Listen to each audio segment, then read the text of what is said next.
Hello, welcome to the Cranidos Cup Local Predictions video by a guy who will not be at the event. My name is Ronigrad. So, a little bit of context. We'll get into what Cranidos Cup is exactly. As you might figure out from the pictures, this is a Little Cup based format. I'll talk about that in a second. A little bit of reason why I think I'm qualified to make a predictions video. We had 2 online locals. I took part in the second one and I won. There were 6 people total. I think I'm qualified. Alright, sweet.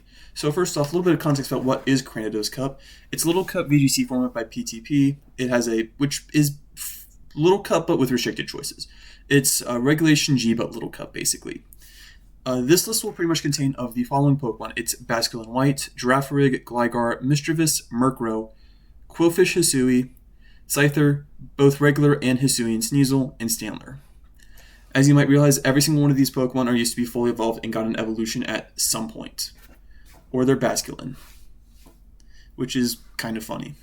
So, Duraludon is banned in this format. It's currently the only banned Little Cup Pokemon that can qualify for Little Cup. It is going to be a closed team sheet, so this is under the assumption that it is. The first practice tournament was actually open team sheet, but the more recent one was closed.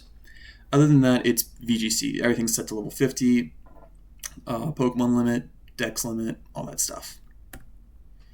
So to get into what I think of each of the restricteds, it's what I think are the restricteds are the best, which ones I think are good, and which ones I think are kind of eh. So the best restricteds are, so in my opinion, restricteds are not like Calyrex Shadow or Cali Ice or Miraidon. You don't build your team around the restricteds in Cranidos Cup. Instead, you want to actually focus on having your restricted be basically fill the perfect slot for that team. You're given one really powerful Pokemon, but it's not uber powerful compared to everything else. It has its own counters. It has its own problems. So right now, the top 2, at least from what we've seen in the format, is pretty much Sneasel and Scyther. After this, I think both Hisuian Sneasel, which has a lot of the same strengths as regular Sneasel, and Murkrow are also really solid, prominent Pokemon. These have more detailed write-ups, but I'm not going to be going into them. I don't want to waste time. After this comes the good restricted choices. So with this we have Basculin White, Mischievous, and Gligar. Gligar is a very bulky Pokemon, but it can make some progress on the field, but no Poison Heal it doesn't get Poison Heal like Gliscor. Instead you're focusing on Eviolite for bulk, which is still pretty solid. Basculin is basically just a water-type hole puncher that can also use Last Respects, and Mischievous is a status-heavy Trick Room setter. Finally is the AF-restricted choices, which all kind of have other roles feel a bit better. Ironically, this consists of both Intimidate restricteds, which is Stantler and Quillfish, Hisuian Quillfish, alongside Girafarig, which also is a Trick Room setter. So the reason Sneasel and Scyther are the best is for essentially the same reason, which is very powerful multi-hit stab moves. Sneasel has Triple Axle, Scyther has Technician boosted dual wing beats. These are both torrentially powerful in the meta, including being able to just one-shot many Pokemon, including ones that would usually want to rely on Sash for that sort of bulk. Sneasel also gets Inner Force, which is the same Inner Focus, which I'll talk about a bit later actually, alongside Hisuian Sneasel, which does the same thing. It still has a base 120 power move, but it's close combat, so it comes all at once, and does have its own little small downsides. And after that is Murkrow, which operates pretty differently. It's going to be a Prankstermon that has Tailwind, but unlike other formats like Regulation A or normal VGC formats, Murkrow's attacking stats, both its attack and special attack, are 85, and it gives it a bit more leeway. I kind of went through everything else with those, but I want to reflect why I think these 4 are the best restricteds, because I kind of realized I didn't go over that immediately. So after this so we have the good, the bad restricted, and now it's time for the Porygon. Porygon's not a restricted choice, and I think as a result, for me personally, my prediction is that this is going to be one of the best non-restricted choices in the format. I wrote Farigiraf for some reason, that should say Girafarig. But with download, it can pretty much get that +1 special attack boost. And coming off an base 85 special attack, that's actually really powerful in this format, especially where a bunch of top restricteds are, mainly Scyther, are not going to cause Porygon to see a special attack boost. Even then, you can also just calc it and have its attack be pretty good. It pairs really well with some fake out Pokemon, notably Sneasel. which can fake out for it to support it setting up Trick Room. It's astronomically bulky with EV Light. I'll go over why this is important later. I talk about a lot of these two things both in a little bit. So it has great move variety plus Terra Blast. So Terra Blast allows it to run have a normal stab, and then once it terrestrializes, a terrestrial stab. There's a lot of viable ones in this format depending on what you want. And other than that, great move variety with stuff like Thunderbolt, Ice Beam, just really great stab options depending on great coverage options depending on what you're looking for. It has great abilities. It download for damage. It trace allows for Sidhu scouting in a CTS format, but it can also disrupt what your opponent wants to do as well, including stuff like Inner Focus, Intimidate. Really good format ability. Really good abilities for the format. It has recovery with Recover, and an outstanding base stat total for the format. 395 is one of the highest. That doesn't belong to a restricted. If it was a restricted, that BST would actually be kind of lower grade, but it's not one. So after this comes Redirection, and you're going to notice if you look at my team from the second Practice Cup and a bunch of the Pokemon I talk about, you're going to notice a lot of overlap. So Pokemon that can redirect attacks effectively will do well in this format with restricted options. A lot of the Pokemon I mentioned earlier do not have moves that hit both targets. The main one I can think of is Girafarig Hyper Voice, but for the most part, they're going to be launching off a bunch of really powerful single target attacks. So Magby can redirect, sleep, and burn. It isn't. So Magby and Allocate use Follow Me. Venonat and Fungus use Rage Powder. There's about 11 different redirector choices in total. Every single Rage Powder one is weak to Scyther, which is kind of funny. So Elekid is the only redirector that isn't really that scared of Scyther, and with Eviolite can very likely stat it to not be scared of Sneasel as much as well. It also is just very fast. It has speed control. It has a bunch of really good options.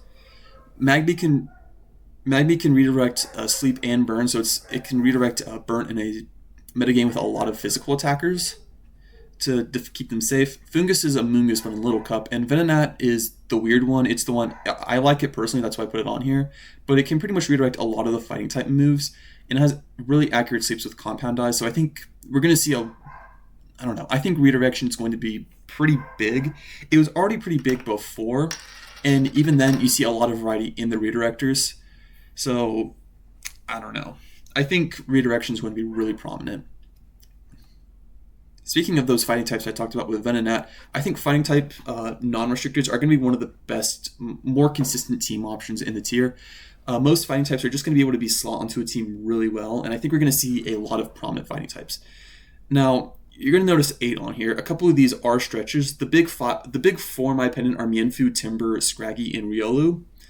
I think Kung Fu can also work because it gets Inner Focus as its ability, just like Mienfoo, with a little bit of a different stat spread. Croagunk gets Fake Out, Metatite, I believe, gets Fake Out, but also Pure Power is a fun ability, and Makahita is a good in Trick Room, and also gets Fake Out. So all these Pokemon aren't on here for the same reason. They all might feel separate roles on a team, but being able to deal with that physical fighting type damage, I think, is really valuable in this format. I think one other good part about them is that Terra Steel feels like it's going to be a really common Terra type, especially on Pokemon like Scyther, and mainly because it allows Pokemon to resist both Dual Wing Beat and Triple Axle without having to consider one or the other, and having a fighting type to combo with that could very likely do a lot of damage, though, especially in the case of something like Scyther, you have to be careful. So after this is Gotta Go Slow, we got to talk about Trick Room. Trick Room seems like a really prominent, good way to get speed control. You're going to notice what I talked about revolves a lot around the best restricteds. A lot of the restricteds at a bit lower actually work really well with Trick Room and can be Trick Room setters themselves. You can see Mischievous right there. But pretty much with all the Sneasel and Scyther running around, Trick Room is a really good way to get speed control, especially because a lot of Pokemon still need speed investment to outspeed Max Speed Scyther, Max Speed Sneasel in Tailwind. So this allows you to slow them down instead. It's pretty much slow down the battle instead. It also allows for a lot of really interesting options. So for Trick Room setters, we have Bronzor, Mischievous, Duskull. One thing is that they all have Levitate. A lot of sweepers can use Earthquake. A lot of the prominent Trick Room Pokemon can use Earthquake, including Rhyhorn and Trapinch and including Rhyhorn and Pokemon like Rhyhorn and Trapinch. Trick Room threats is a bit more loosely defined. I kind of just put Munchlax and Rhyhorn, which I think are kind of real. Gimmighoul like Trapinch, Hippopotas, which I like, but aren't as prominent. But I think it's a good way to get some good speed control in the format. After this is Stay Focused. I think Inner Focus is going to be an amazing ability for Pokemon to have, and Pokemon with Inner Focus are going to do really well. So, I had to put Zubat up here. Zubat's not in the Scarlet Violet, so it won't be part of the format, but I had to give credit to the original. So, there are a lot of Fake-Out Pokemon and a lot of Intimidators in the format. There's even a couple that I just chose not to list, like Scraggy.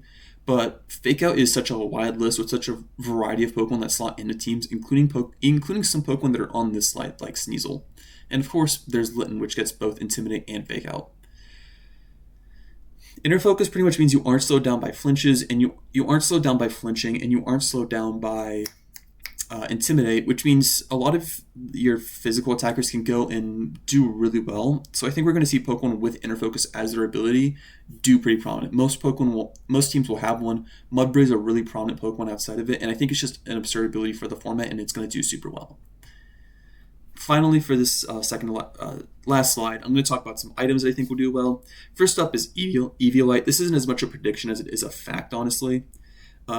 Every single Pokemon on the team can hold Eviolite, and if you aren't really putting one on there, rethink your team design. It can pretty much turn a Pokemon into a really bulky monster in a format where 2-hit KOs are really, really prominent. Most Pokemon will go down to 2 hits, if not 1, so having that Eviolite can very likely keep your Pokemon alive one more turn. And with HP regen for Pokemon like Porygon, it can be like Porygon or Fungus, it can become absurdly hard to remove. Choice Scarf allows Pokemon to faster Pokemon that need some speed investment but aren't Scyther or Sneasel fast to outpace the fastest threats in the meta. Sneasel and Scyther are generally not running Focus Sash. Sneasel wants to run Wide Lens, and Scyther is generally running something else.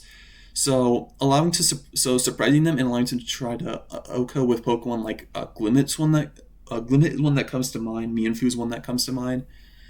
A Pokemon that can be Choice Scarfers. I'm not entirely familiar on which Choice Scarfers are the best, but it comes a lot to team creativity with pretty much how you want to approach it. I think Citrus Berry is the same idea as Eviolite. It's a bit more splashable since you could put it on your more frail Pokemon and still feel like it's a good investment, as it's just a pure 25% return on HP. Not every Pokemon is going to be holding this. Pokemon like Munchlax might hold Leftovers, or maybe a Pinch Berry and have Gluttony. But it can allow you to once again survive that one extra hit. And finally, Clear Amulet. I've talked a lot about Intimidate. This format feels really good for the physical attackers, which means Intimidate's going to be good as well. So having a Clear Amulet pretty much just allows you to ignore Intimidate alongside stat dropping moves from fast speed control Pokemon that can include Voltorb. So I think it's pretty solid, especially if you want to keep your fast physical attacker unintimidated. So thanks for watching. This is a volatile format in the sense that it's pretty new and not a lot of people get the chance to test in it. It's basically you get to bring something to a tournament and that's it. So there's a very real chance that I might have many possible meta developments that could happen. That could still happen. That could invalidate half of what I said this video. Keep in mind that this format has basically been being paid attention to less than a month. It was first really beginning to get explored post NAIC. So, for example, I could be completely wrong about Stantler. We could unban Duraludon. We could, anything could happen. You never really know. New restrictors might be added. 1 or 2 might be removed. Who knows? It's a very open format, and it's very interesting. So, thank you for watching.